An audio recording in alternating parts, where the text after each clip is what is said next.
On June 22nd, 2016, Richard Atkinson released a video called 3 Hilarious Examples of Rhythmic Ingenuity in Lesser-known Haydn Symphonies. Whenever Richard Atkinson makes a video discussing examples of compositional proficiency in Haydn, he almost always pairs it with examples from Mozart. This video strangely seems to be an exception, completely disregarding Mozart's inventiveness. Witnessing the lack of appreciation for Mozart's craft, I felt the necessity of making a video exclusively calling attention to Mozart's monumental creativity. Mozart's music is not to be underestimated, and his sheer brilliance is apparent even to the deaf.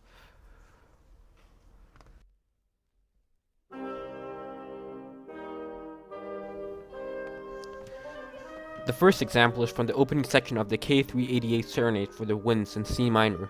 The phrase length here is meticulously manipulated to evoke the feeling of volatility. It starts with 2 overlapping 5-measure phrases, followed up by a 3-bar phrase and 2 2-bar phrases. The inconsistency of the phrase length is precisely the root of the passage's mercurial nature.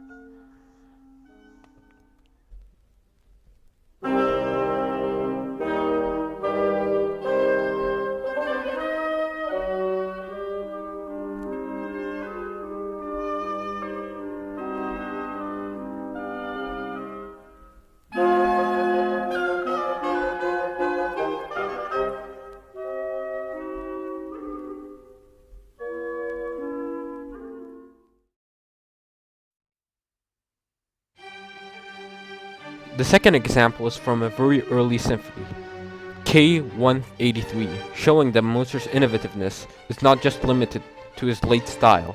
In the following excerpt of the first movement, it begins with 2 2-bar phrases, followed up by a preposterously unorthodox 3.5-bar phrase. Just for the record, Mozart was 17 when he wrote this.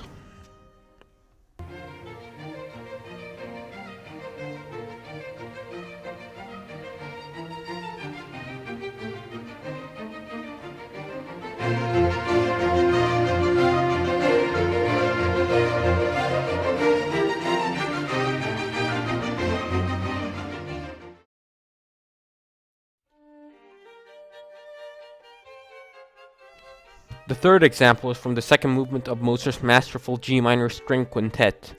It's a minuet that unconventionally has a mixed meter, starting with a 3/4 meter, transitioning into a 2/4 meter, then to a 6/4 meter, 4/4, 3/4, 3/2, and back to 3/4 meter.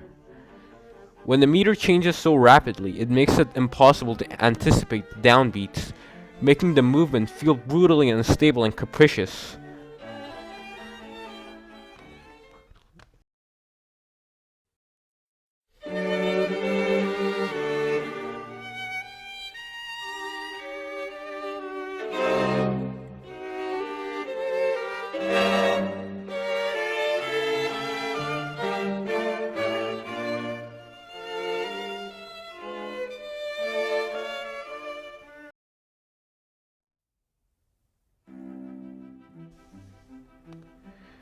The fourth example is from Mozart's C major string quintet. It starts with 2 buffoonish 5-bar phrases and followed up by a ludicrous 9-bar phrase. Here Mozart uses illogical phrase lengths for humor rather than for drawing raw emotions from the listener, showing his aptitude to create more than just one type of music.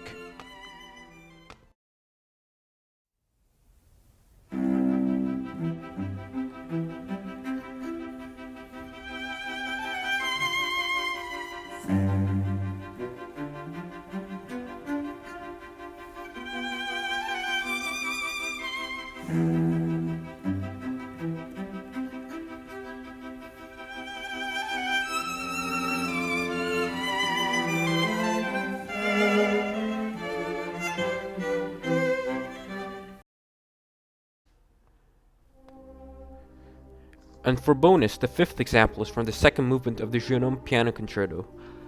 I must give due credit to Charles Roslin in his book, The Classical Style, Haydn, Mozart, Beethoven. The example I'm about to show you I discovered from that book, which is why I just mentioned it. What is remarkable here is this masterly structure. The red theme is played first by the first violins. Later, the second violin plays the red theme in canonic imitation. The music utilizes rhythmic accentuation on A flat, anticipating the climax on A flat in the upper register, on the fourth measure. The A flat in the fourth measure is sustained to express the feeling of yearning and longing until it breaks out despairingly. Yet the tension does not resolve. A second climax appears in the sixth bar, with another prolonged A flat, in an even higher octave, finally forte increasing in tension until the recitative line provides solace and the tension finally resolves. Take a listen.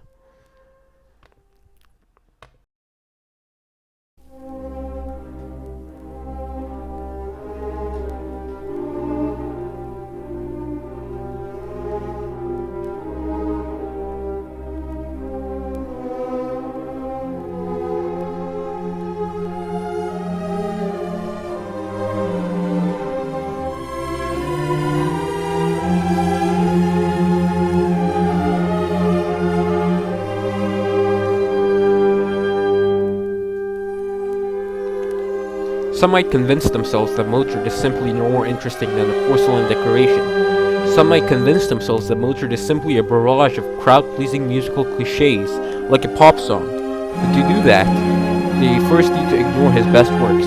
The second thing they need to do is to abandon common sense and rationality and bury their head into the sand and accept Glenn Gould as Lord and Savior. Mozart, without a doubt, is one of the greatest musical minds ever known to mankind, and he's much more exceptional than what most people give him credit for. For the future, I hope that more and more people will start to see what Mozart has to offer in his oeuvre, and give him the recognition that is due.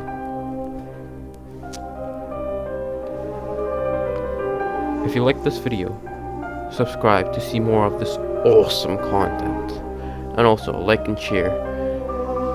And tell me what you think in the comment section down below.